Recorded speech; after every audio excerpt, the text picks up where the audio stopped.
চলে এসেছি বন্ধুরা ছাদ বাগানের বালতিটা এখন পরিষ্কার করে নেবো। এর মধ্যে বর্ষার সময় যা গাছ হয়েছিল তো এগুলোকে একটু পরিষ্কার করে মাটিটাকে রোদে দিয়ে দেবো। তো মাটিটা রোদে দিলে কিন্তু তৈরি হয়ে যাবে, যেহেতু হালকা হালকা ঠান্ডা পড়ে গেছে। এখন আমার যেহেতু নতুন নতুন কিছু গাছ বসাবো ঠান্ডার সময়। আর এখানে আমি ভেবেছিলাম এই গাছটা বোধহয় হলুদ গাছ, তারপর পাতাটার গন্ধটা শুকে দেখলাম না, এটা আমেদা গাছ। গত বছর আমি আমার ছাদ বাগানে একটা বস্তার মধ্যে আমেদা গাছ লাগিয়েছিলাম, তো প্রায় 1.5 কেজি মতো আমেদা হয়েছিল।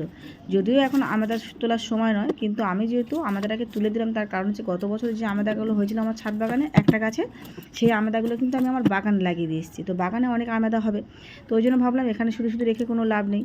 আর ভেবেছিলাম হলুদ গাছ, কিন্তু আমেদা গাছ, তো ওই জন্য ভাবলাম তুলেই নিই। আর এখন হালকা হালকা ঠান্ডা পড়ে গেছে, আর আমাদের বাড়িতে আমেদার চাটনি খেতে সবাই খুব পছন্দ করে, তো ওই জন্য ভাবলাম এই আমেদাটা তুলে নিই, পরে বাগান থেকে আবার তুলে নিয়ে আসবো। তো আমেদাগুলো সব তুলেই নিলাম, আর এখানে মাটিটাকে ভালো করে রোদে দিয়ে দেবো।